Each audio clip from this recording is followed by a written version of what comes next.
Après le territoire de Pweto, dans le Haut-Katanga, qui mettait fin à la deuxième partie de cette étape d'itinérance du directeur général de l'Office de gestion du fret multimodal dans le Grand Katanga, comme vous l'avez suivi précédemment, c'est par le territoire de Moba, dans la province de Tanganyika, que cette troisième et dernière partie s'amorce. 50 minutes de vol suffisent pour amener Patience Ayiba Tambwe et la délégation mixte qu'il conduit sur le bord du lac Tanganyika à Moba. Quand le petit porteur atterrit, la piste est déjà inondée par des curieux et les officiels venus pour la circonstance d'accueil.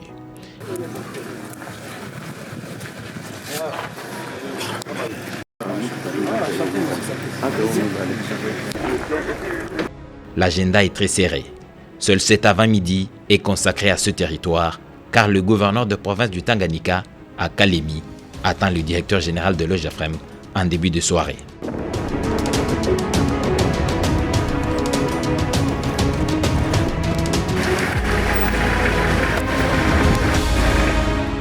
Comme il l'a fait dans tous les territoires où il a foulé les pieds, Patience Ayiba Tambwe est allé s'entretenir avec l'administrateur du territoire, qui est très content de le recevoir. L'itinérant voyageur lui explique sa mission, qui vise la facilitation du commerce et la maximisation des recettes au profit du trésor public. Le territoire de Moba est un point important dans l'activité commerciale avec les pays riverains du lac Tanganyika, et il mérite toute l'attention de l'OGEFREM. Le fret en provenance de la Zambie, de la Tanzanie et du Burundi passe par ici. Au sortir de cet entretien, l'administrateur du territoire ne cache pas toute sa satisfaction. Avec sa présence, il va décanter des difficultés que nous avons concernant la situation des opérateurs économiques, concernant les taxes. Et on sait bien qu'avec sa présence, tout le monde sera ravi de ce qu'il va parler. Nous avons essentiellement échangé autour de la promotion des activités économiques et commerciales de Moba. Et je suis heureux d'apprendre qu'il y a une FEC dynamique, il y a même 2 FEC ou 2 comités de FEC. Ça me fera vraiment plaisir de conférer avec eux et de discuter sur les éventuelles difficultés qu'ils peuvent connaître dans l'importation et l'exportation. Mais vous savez que Moba est une localité très importante. Pourquoi? Moba est juste en face de la Tanzanie. Moba est au nord de la Zambie, du port de Mpulungu. Donc l'Office de gestion du fret maritime, qui est l'institution qui gère le fret à l'import comme à l'export, mais ne peut qu'être intéressé effectivement par ce poste frontalier lacustre qu'est Moba. Donc pour nous, Moba est très important et nous devons avoir un œil attentif. Le convoi reprend la route, direction Grand Port de Moba, par où beaucoup de marchandises passent pour aller vers d'autres provinces essentiellement.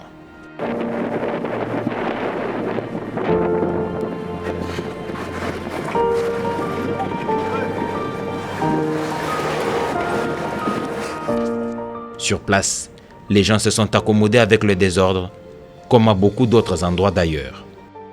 Le directeur général de l'OGEFREM visite l'infrastructure qui est vétuste, échange avec quelques vendeurs pour avoir des informations dont il a besoin.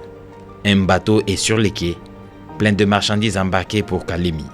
Moba est le grenier de l'ail dont les gousses sont recherchées pour l'assaisonnement. Il est produit en quantité industrielle. Il inonde les marchés de Kalemi, de Bujumbura, bref, de la région. Contraste, dans l'ouest du pays, l'ail est importé. Ici, il manque quelquefois preneur.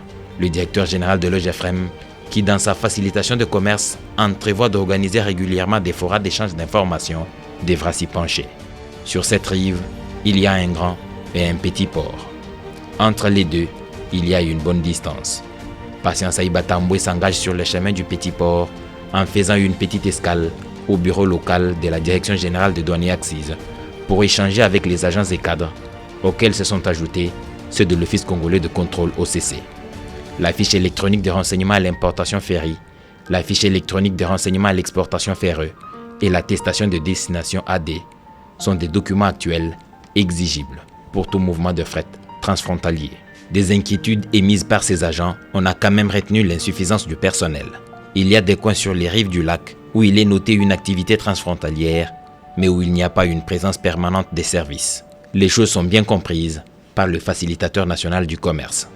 Ceci vient grossir les rangs des informations à partager avec ses collègues directeurs généraux de la Direction générale de douane et accises, DGDA, et de l'Office congolais de contrôle, OCC.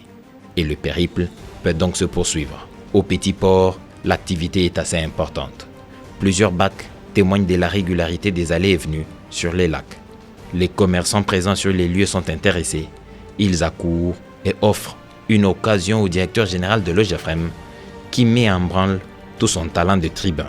Sous une chaleur caniculaire, il prêche la responsabilité, le patriotisme et en plus la confiance en l'État, seul capable de leur garantir la sécurité et un climat propice pour les bonnes affaires.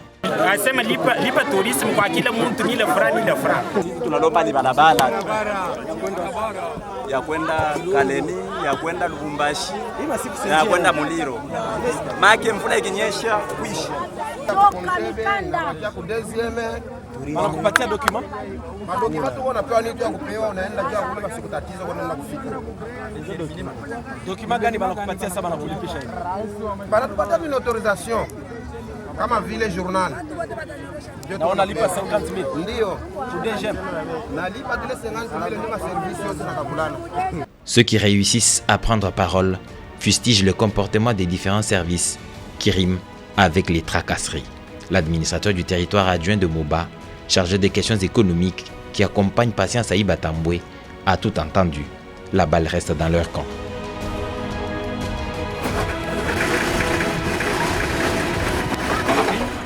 Dans la salle où les opérateurs économiques de Moba attendent le directeur général de l'OGEFREM, l'enthousiasme est grand car ils fondent d'espoir sur cette venue pour des solutions à leurs problèmes.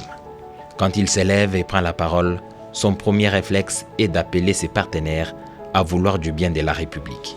Pour y arriver, chacun devra se conformer aux exigences légales, seule façon de traduire en actes le soutien que tous devons à notre pays. Nous ne sommes pas condamnés à rester à la traîne, voir les autres avancer, les admirer en nous maudissant nous-mêmes. Ce discours est mobilisateur, une approche pédagogique qui fait vibrer la fibre républicaine. La FERI, la FERE et l'AD, qui sous-tendent la réforme actuelle, l'exigibilité qui les entoure, sont bien reçus par ces commerçants. Ils ont néanmoins quelques problèmes auxquels ils veulent des décisions immédiates. Le traitement dont ils sont l'objet en Tanzanie en première ligne, et puis la multiplicité des taxes au pays. Du déjà entendu au cours de cette itinérance qui arrive au Tanganyika, 6e province de la série. Les réponses, Patience Aïba Tamboué les a au bout des lèvres. Et ils ont présenté beaucoup de doléances ou des difficultés auxquelles ils font face. Et la principale, ce n'est pas que c'est nous, OGEFREM, qui allons y apporter une solution. La première et principale difficulté que j'ai retenue, c'est le port. L'infrastructure portuaire n'est pas en bonne condition. Et ça, c'est légitime. La deuxième difficulté, c'est lié effectivement à leur transaction avec la Tanzanie. Ils disent qu'ils obtiennent le visa de 90 jours au niveau de la Tanzanie, mais lorsqu'ils se déplacent vers d'autres contrées de la Tanzanie, principalement à Sumbawanga, ils sont contraints à payer encore d'autres frais pour l'immigration.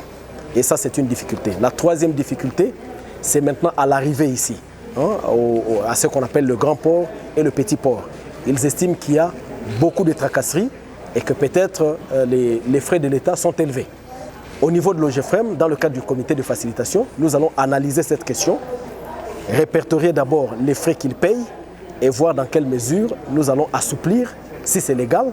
Mais si ce n'est pas légal, nous allons passer à la phase de vulgarisation. Parce qu'il est bon que les commerçants puissent savoir qu'est-ce qu'ils payent et pourquoi ils payent. Je pense que l'OGEFREM puisse faire ici à Moba, tout d'abord c'est organiser ces comités qui viennent de nous promettre urgemment. Comme ils se connaissent, ça serait vraiment très facile pour résoudre. Oui, les activités, on en a beaucoup. Et moi-même, je suis commerçant président. En plus, comme ici, nous avons des problèmes qui sont à la INE, sont des tracasseries administratives. Entre autres, sont des taxes qui sont perçues au niveau du grand port. C'est vraiment, quant à nous, c'est illégal. Quelqu'un qui vient du Congo démocratique, qui vient au niveau des ports de Moba, il paye la douane. Ce n'est pas sérieux. Moi-même, je fais la quincaillerie. Et il y a d'autres qui font l'habillement, par exemple. Il y a d'autres qui vendent des téléphones et des chaussures, de différentes choses. Ces échanges étaient la dernière étape des différents entretiens que le directeur général de l'OGEFREM a eu avec les acteurs du commerce qu'il est venu faciliter. Patient a rendez-vous avec le gouverneur de Tanganyika cet après-midi. Entre lui et le gouverneur, il y a encore 45 minutes de vol Moba Kalemi. Très satisfait de cette matinée de travail qui enrichit davantage son itinérance, Patient Saïba Tamboué embarque de nouveau dans le Petit Porteur pour le chef-lieu de la province du Tanganyika.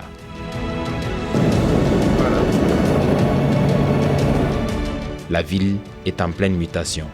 L'aéroport de Kalemi n'a plus rien à voir avec ce qui a existé comme aéroport à cet endroit. Des gros porteurs peuvent atterrir de nuit comme de jour. La piste est balisée.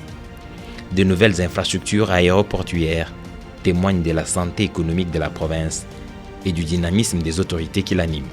La route qui mène au centre-ville est éclairée. C'est un boulevard qui longe le lac Tanganyika.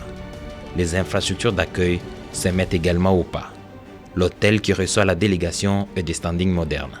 Le temps de mettre la tenue des villes, l'heure du rendez-vous approche à grands pas. Le lieu de la rencontre est la porte d'à côté. C'est la résidence du gouverneur. En attendant que les travaux de réhabilitation du bureau officiel du gouverneur de province se terminent, le gouverneur Zoé Kabila a installé son quartier général à domicile. Tout protocole observé, le directeur général de l'OGEFREM présente un à un les membres de sa délégation. Lui qui a commencé l'itinérance dans cette province par le territoire de Moba, il fait au gouverneur un bref résumé de ses découvertes à Moba et lui explique l'objet de sa mission au bord du lac Tanganyika, faciliter le commerce et rechercher la maximisation des recettes au profit du trésor public. L'occasion était toute rêvée pour le sous-directeur de l'OGEFREM Tanganyika, nouvellement affecté. Il a été présenté à l'autorité provinciale par le directeur général de l'OGEFREM. Nous sillonnons la République démocratique du Congo, en fait tous les postes frontaliers, pour nous assurer que la facilitation du commerce est garantie aux opérateurs économiques, mais pour nous assurer aussi que l'État perçoit correctement ce qui lui est dû. Ça veut dire nous nous battons pour la maximisation des recettes au profit du trésor public. Nous sommes aujourd'hui à Kalemi pour plusieurs raisons. La première, c'est celle que je viens de vous dire, donc facilitation du commerce au niveau du poste frontalier. Ici à Kalemi, c'est un poste frontalier. Il y a un grand port qui est un port d'éclatement en fait. Parce qu'à partir de Kalemi, vous allez au Burundi, vous allez en République unie de Tanzanie et vous pouvez aussi aller en Zambie. Et à partir de la Zambie, vous pouvez atteindre toute l'Afrique australe. Donc nous sommes ici pour ces doubles objectifs. L'OGEFREM vient de s'installer dans le Tanganyika.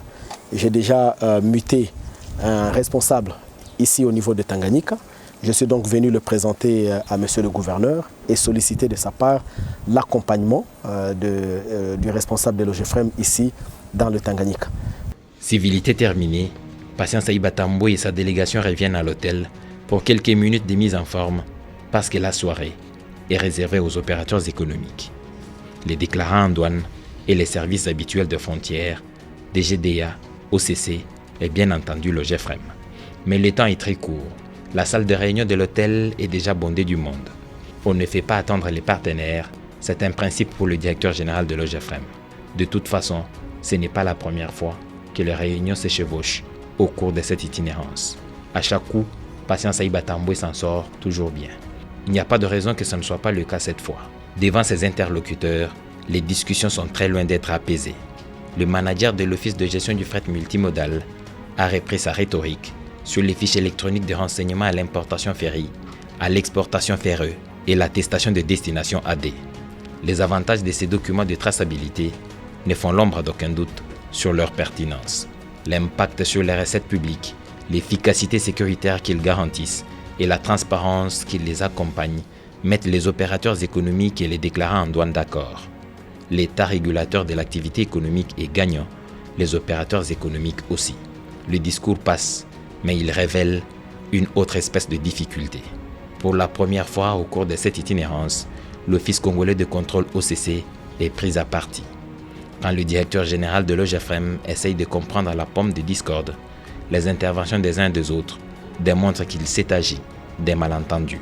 Absence totale de dialogue qui engendre ce quiproquo. L'idée de mettre en place le comité local de facilitation que véhicule le directeur général de l'OGEFREM est salvatrice à bien d'égards. Tout compte fait, l'urgence d'organiser un forum qui réunira tous les acteurs du Tanganyika s'impose.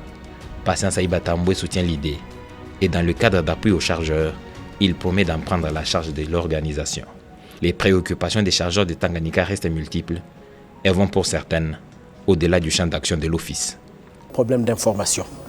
Et c'est pourquoi, à l'issue de la réunion, nous avons convenu de la nécessité de l'organisation d'un séminaire entre les services de l'État et la FEC, pour que nous puissions, services de l'État, donner toutes les informations à la FEC pour mieux l'outiller. Ce qu'il faut retenir de fantastique dans le chef de la FEC, c'est que c'est une FEC disposée à travailler dans le respect des lois. Et ça, je crois que c'est une bonne chose. Donc, les discussions ont été vraiment positives et moi, je salue cela. La FEC, c'est un partenaire privilégié de l'État. Et dans toutes les réunions où nous allons, nous savons que nous allons parler en partenariat. C'est pourquoi nous sommes venus bien disposés à entendre, à comprendre, afin que de cheminer ensemble. Vous savez que la mission du directeur général, c'est la facilitation du commerce. Et nous ne pouvons parler que des problèmes qui entravent cette facilitation. C'est par exemple le problème du port, c'est par exemple le problème du guichet unique qui n'a jamais existé ici, c'est par exemple la non-application de certains textes par certains services qui causent alors de cacophonie au niveau des importations et au niveau de la frontière. C'est autour de ça que nous avons vigilé, nous avons posé nos problèmes afin qu'il y ait un plaidoyer pour que les opérateurs économiques progressent bien dans leurs affaires et qu'ils payent les taxes comme voulu par l'État selon la légalité, selon les textes, selon l'interprétation des textes et selon l'application de ces textes. Parce qu'au niveau de la fédération, c'est la légalité du texte. Si le texte est légal, comment est-ce que nous on peut le refuser? C'est l'interprétation des textes. Le texte peut être légal, mais il doit nécessairement être bien interprété. La laborieuse journée du jeudi 19 décembre 2019 s'est terminée par cette rencontre pour annoncer un lendemain de grand marathon, Kalemi étant en plein chantier.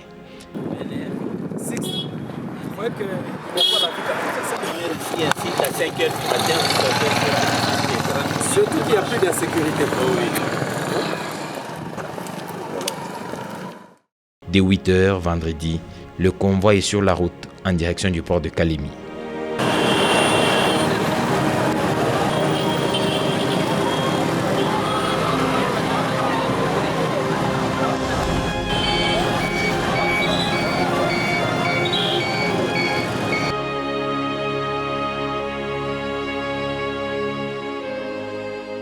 À son arrivée, le responsable de la SNCC sur place accueille le directeur général de l'OGEFREM, Patient Saïba Tamboué.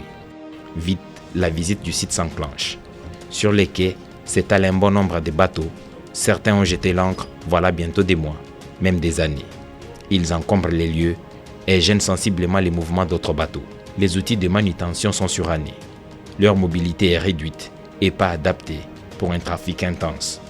Il existe des entrepôts de la Société nationale de chemin de fer du Congo SNCC. Ce sont des infrastructures qui ne répondent plus aux besoins. Elles sont crasseuses et donnent toute l'apparence de fin de vie. Et pourtant, il y a encore des marchandises qui y sont entreposées en transit pour d'autres provinces de la République.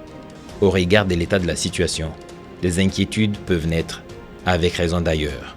Toujours à ce port de Kalemi, il y a une œuvre qui suscite espoir et donne confiance en l'avenir. C'est ce bateau, le bateau Amani, une mastodonte qui sera le géant du lac Tanganyika, ou qu'il est déjà.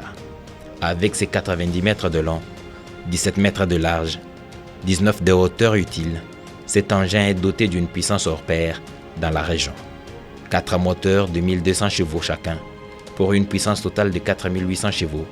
Le bateau dispose d'un propulseur d'étrave qui lui permet de tourner sur lui-même à 360 degrés, donc un tour complet sur place. 22 nœuds équivalents à 32 km/h, c'est une vitesse inégalée sur le lac Tanganyika. Le bâtiment est totalement conçu par une main-d'œuvre congolaise. C'est l'entreprise Carrière du Congo CDC qui a créé cette œuvre. L'architecte Grady Katunga, comme l'ingénieur Simplice Chakwanda, sont des jeunes Congolais. Les bateaux Amani, comme je disais, a deux grandes catégories. Donc on a la partie coque et puis la partie superstructure. Dans la partie coque, on a la partie inférieure et puis le pont Roro. Dans la partie inférieure, c'est là où on reçoit tout ce qui est vrac. donc c'est-à-dire nourriture, ainsi de suite. Dans la partie Ro-Ro, on a les engins, les véhicules, les containers, ainsi de suite. Au-delà de ça, notre bateau contient aussi un ascenseur qui commence vers le pont passager jusqu'au pont VIP. Au niveau du pont VIP, nous avons des suites et 6 chambres, un salon d'honneur et puis une timonerie. Ce pont supérieur est réellement réservé pour les événements, donc c'est un espace événementiel, au-delà de tout ce qu'on a aux différents ponts inférieurs. La structure, c'est vrai que c'est une structure qui est grande, mais elle n'est pas aussi difficile qu'il soit pour le monter. Parce que le bateau, c'est un bâtiment flottant. Sa composition se fait avec la construction métallique. On a commencé par faire les découpes de tôle au début. Après découpe de tôle, on fait les assemblages, commençant par la coque jusqu'à arriver à la superstructure où nous sommes. Donc c'est une composition entière de structures métalliques. L'intérieur de ce bateau présente une allure labyrinthique, tellement il est immense. Ce sont 119 personnes de l'équipage navigant, 400 places disponibles, réparties en différentes classes, une cale capable de recevoir 55 véhicules, 1800 tonnes de marchandises. Il n'y a pas mieux dans la région pour faciliter le commerce. Le confort dans ce bâtiment lacustre rappelle la volonté de son initiateur de mettre les passagers dans les conditions idéales pour penser à faire. Même les chambres VIP pour un repos bien mérité sont disponibles. Un ascenseur pour le mouvement du personnel à bord, mais un contrôle très rigoureux pour les voyageurs qui ne peuvent pas passer d'une classe à l'autre. Des terrasses pour détente qui met les passagers au contact avec la fraîche brise qui souffle sur le lac. La timonerie est des plus perfectionnées qui existent. Le capitaine et ses matelots n'ont pas été oubliés. Ils sont dans les conditions qui maintiennent leur vigilance au zénith. La technologie avec l'informatique adaptée à la navigation est au rendez-vous. La présence de ce bateau au port de Kalemi a fait bouger les autres ports des pays riverains.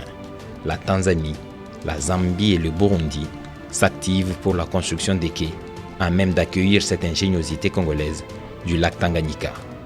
Au port de Kalemi, il y a du travail à faire pour moderniser le port et le conformer aux exigences de ce grand bateau dont l'impact sur le commerce est indéniable. Le flux du fret qu'il va entraîner obligera la SNCC une adaptation pour permettre aux différents chargeurs des différentes provinces comme celle du Grand Kasaï, du Grand Katanga et du Grand Kivu d'augmenter le mouvement des fret qu'ils charrient. Les rails et les entrepôts qui sont disponibles ne répondent plus aux impératifs d'un pays qui prend résolument l'élan du développement. Le port est dans une situation lamentable. Ceci n'a de port que de nom. Je pense que ce port, il est complètement à réhabiliter, je dirais même complètement à moderniser. Ça, c'est un fait.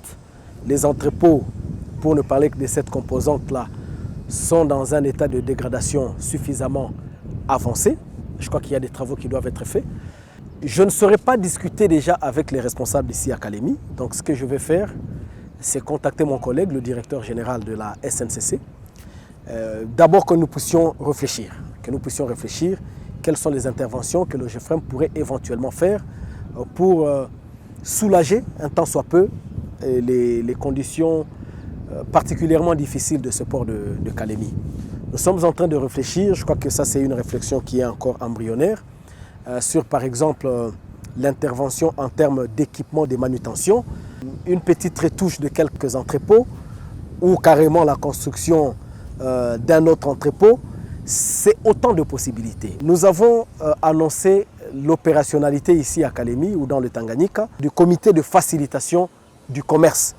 En fait, ce comité de facilitation sera un cadre permanent de concertation et c'est notamment autour de ce cadre que tous les services, avec les opérateurs économiques, mèneront des réflexions qu'ils soumettront à l'appréciation des autorités à différents niveaux pour permettre des décisions qui puissent satisfaire les besoins qui se posent aujourd'hui au port de Kalemi. Étant arrivé à la fin de cette étape de l'itinérance, commencée par le Haut-Katanga, le directeur général de l'Office de gestion du fret multimodal OGEFREM a fait un résumé de la mission vue par lui-même depuis ce bateau à Mani. Nous avons été au contact avec le Congo profond.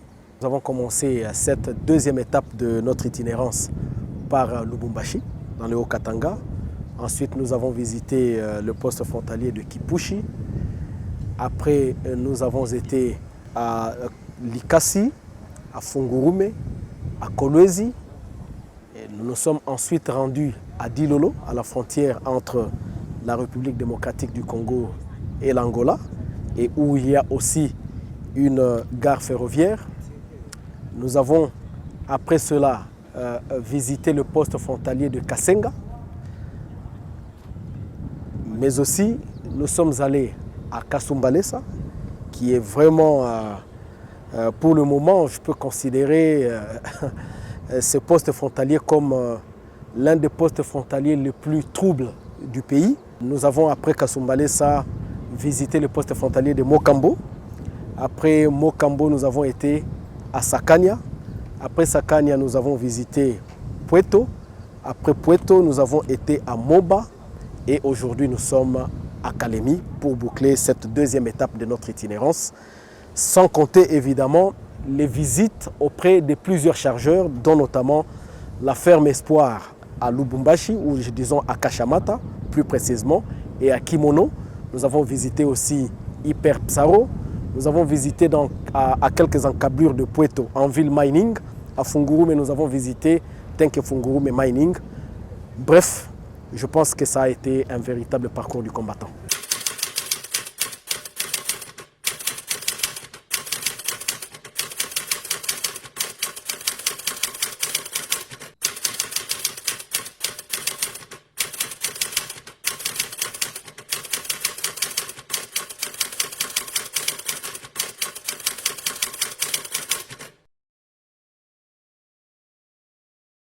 Je pense que, d'abord pour dire les choses, ça c'est l'information que les opérateurs économiques qui sont clients des transitaires et agences en douane leur donnent. Okay?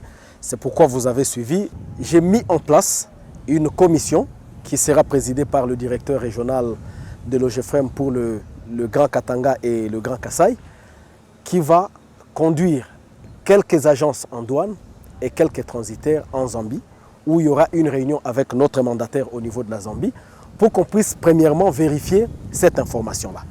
Si elle s'avère être vraie, nous, en tant que mandants, qui donnons mandat à nos mandataires, nous allons maintenant prendre des dispositions, soit pour sanctionner le mandataire, soit pour le remplacer, ou alors renforcer ses capacités pour qu'il puisse être vraiment 24 heures sur 24 au service des chargeurs.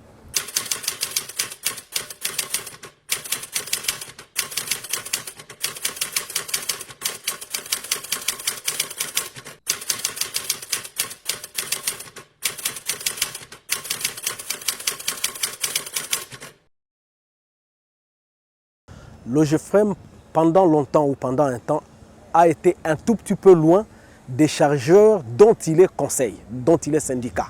Okay? Et nous avons donc résolu de pouvoir nous approcher des chargeurs, faire ce qu'on appelle l'assistance de proximité au profit des chargeurs. Et c'est pourquoi nous allons nous déployer à tous ces postes frontaliers pour répondre aux besoins des chargeurs, pour être proche d'eux et résoudre tout ce qu'ils posent comme problème, tant que ça relève de nos attributions. Dans le cadre du comité de facilitation, effectivement, ceci justifie notre présence à tous ces postes frontaliers. Et il n'y a pas effectivement que la facilitation du commerce, il y a aussi l'aspect de la maximisation des recettes au profit du trésor public. Donc nous avons mis en place une synergie d'action avec mes collègues de la DGDA et de l'OCC, parce que nous voulons d'une part faciliter le commerce à tous les postes frontaliers, mais nous voulons aussi garantir à l'État tout ce qui lui revient de droit.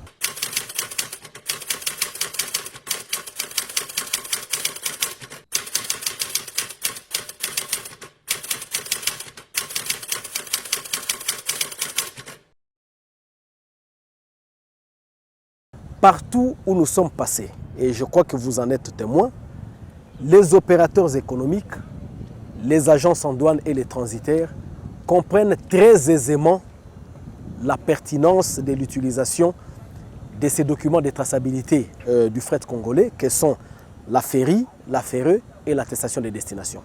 Parce que nous ne le dirons jamais assez, ces documents de traçabilité revêtent un caractère à la fois de la facilitation, un caractère donc économique, ça revêt un caractère financier pour le pays dans le cadre de la maximisation des recettes, ça revêt un caractère sanitaire pour le contrôle anticipé de toute marchandise qui va arriver au pays, mais aussi ça revêt, et c'est là le plus important, un caractère sécuritaire.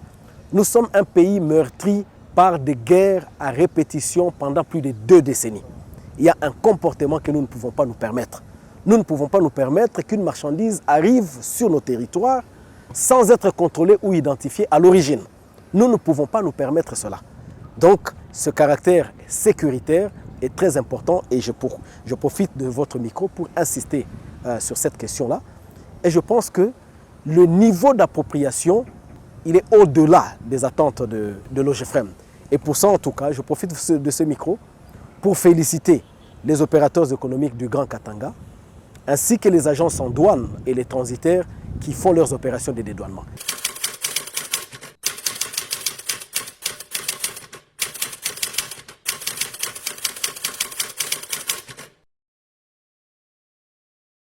Bon, moi je n'ai pas d'inquiétude particulière. D'abord, il faut comprendre que la mission que j'ai conduite, c'était une mission mixte.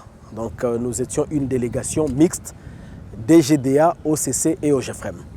Et donc tous les membres de la délégation, non seulement moi comme directeur général de l'OGEFREM, mais tous les autres membres de la délégation, notamment ceux de la DGDA et de l'OCC, ont pu se rendre compte qu'il y avait quelque chose que certains douaniers de Kasumbalesa cachaient. Quelles sont les solutions? Je pense qu'il faut beaucoup plus de surveillance.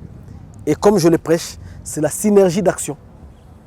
Que tous les services se mettent ensemble et partagent les informations pour que nous puissions juguler ce phénomène de contrebande qui se pratique non pas sur la frontière ou sur le poste frontalier officiel, mais sur d'autres pistes que les gens préfèrent emprunter. C'est ici l'occasion pour moi, je pense quand même, de féliciter les efforts des douaniers qui sont commis au poste frontalier de Mokambo et de Sakania, parce qu'on a pu sentir le professionnalisme malgré les conditions particulièrement difficiles dans lesquelles ils travaillent. Quand le directeur général de l'OGEFREM a fini sa visite sur ce bâtiment, lui et son équipe contemplent avant leur départ le déploiement de la puissance de cette machine. Un moteur après un autre démarre pour exhiber la puissance que cache cette machine, capable de troubler la quiétude des eaux lacustres au moment de son départ. Merci, à très bientôt. Le bureau du directeur chef local de la Direction générale des douanes et axes de Tanganyika est juste à côté. Le directeur général de l'Office de gestion du fret multimodal, OGEFREM, Patience Aïba Tamboué, s'y introduit sous la conduite du maître des lieux pour en découvrir le secret. Il s'entretient avec les services sur la rigueur qui doit caractériser leur action pour promouvoir le commerce en améliorant l'environnement des affaires. Dans l'entrepôt, on y constate des engins abandonnés par leurs propriétaires et des produits périmés. Le DG écoute attentivement les explications que lui fournissent les agents de la douane et il leur prodigue des conseils avant de reprendre sa route. Arrivé dans cette ville qui change jour après jour, le manager de l'Office de gestion du fret multimodal est entraîné par la curiosité pour découvrir les travaux de modernisation du gouvernorat de la province du Tanganyika. Ce sont des travaux de génie civil qui s'effectuent par des ingénieurs congolais. Pièce après pièce, les modifications expriment l'envie perceptible de moderniser le lieu de travail. Le directeur général comprend dès lors pourquoi le gouverneur du Tanganyika, Zoé Kabila, a érigé en attendant son quartier général à domicile. Le temps de laisser ses travaux s'achever.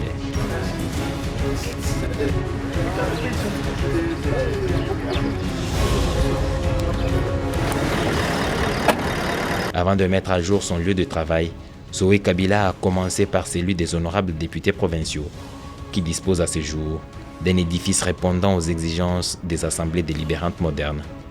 Et ceci confirme que c'est la force de la volonté qui rend tout changement possible. Avant de repartir, un autre édifice attire l'attention de Patience Aïba Tamboué. La quantité du fret destiné aux travaux de construction de l'hôpital de l'Espoir est un motif d'attraction pour le directeur général de l'OGEFREM. Ici, les malades y trouveront des spécialités encore rares dans la région. La construction de ce bâtiment hospitalier prend en compte tous les détails techniques exigibles pour une infrastructure de ce type. Il s'effectuera dans ce complexe des interventions chirurgicales à cœur ouvert, des opérations assistées par ordinateur et à distance, de quoi épargner aux patients des voyages médicaux déjà très coûteux en eux-mêmes et garantir des soins de qualité aux malades des pathologies délicates des environs. L'ingénieur à pied d'œuvre qui a conduit le directeur général de l'OGFREM dans tous les compartiments et à tous les niveaux a livré le contenu de ce chef-d'œuvre. C'est la construction d'un hôpital moderne, et donc un hôpital avec 100 lits, disons, avec toutes les spécialités dedans. Donc un hôpital normal, il y a un service des urgences, maternité et gynécologie, mais pour des spécialités, ici, il y a l'oncologie qui est là-bas, il y aura aussi les dialyses. Tous nos conteneurs, nos fournisseurs là-bas, tout est européen. Il y a par exemple les cloisons, c'est Saint-Gobain de la France, la structure métallique c'est Carion, menuiserie extérieure c'est Carion, toujours Espagne. Il y a l'ascenseur, les ascenseurs c'est Orona, l'Espagne. Et l'étanchéité, ce sont toujours les Espagnols. Et tout ce qui est fluides médicaux, ce sont les Français avec Dispomed. Donc vous voyez vous-même, ce sont des matériaux de nouvelles générations telles que vous dites là. Comme le bâtiment est encore ouvert comme ça, quand il pleut, l'eau entre, mais les cloisons seront à Gyproc. Or les Gyproc avec le contact avec l'eau, ça ne va pas aller. C'est pourquoi il faut fermer d'abord. Les Espagnols arrivent les 10. Ils étaient ici, mais il y avait quelques travaux de finition que nous sommes en train de faire avant qu'ils interviennent normalement. Ils arrivent les 10 pour fermer. À ce moment-là, les gens des cloisons vont commencer à faire les traçages et consorts. Les plombiers peuvent passer, les électriciens peuvent mettre les gaines. MEDEV, c'est local. Mais nous, c'est une entreprise qui existe depuis longtemps. En venant ici, je ne peux pas venir seul. Et on a amené quelques gars de Kinshasa et une partie de Lubumbashi parce que nous avons travaillé avec Eamanono. J'ai pris cette équipe-là avec de Kinshasa, au moins une vingtaine. Mais on travaille avec la MEDEV locale et nous sommes en train de former. Ces visites des chantiers se sont effectuées sur le chemin du retour sur Lubumbashi, point de départ et d'ancrage de cette deuxième étape de l'itinérance dans le Grand Katanga. Et ça n'a fait du mal à personne pour qu'en ces débuts du week-end, le DG de l'OGFREM passe jeter un coup d'œil au stade de Kalemi, où la jeunesse sportive de la RDC en général et du Tanganyika en particulier passera ses moments de détente. C'est par ces découvertes de Kalemi en mutation que se termine cette étape de l'itinérance dans le sud-est du pays. À l'aéroport de Kalemi, ce vendredi 20 décembre 2019, en fin d'après-midi pour le départ, l'équipe que conduit le directeur général de l'Office de gestion du fret multimodal affiche complet et l'avion décolle pour 1h50 à destination de la ville cuprifère.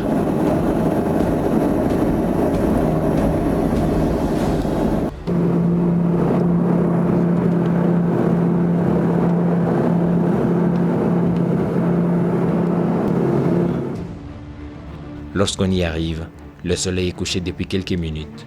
La lumière crépusculaire nous permet d'observer le protocole habituel qui attend le patron de l'OGFREM à l'aéroport de La Louano.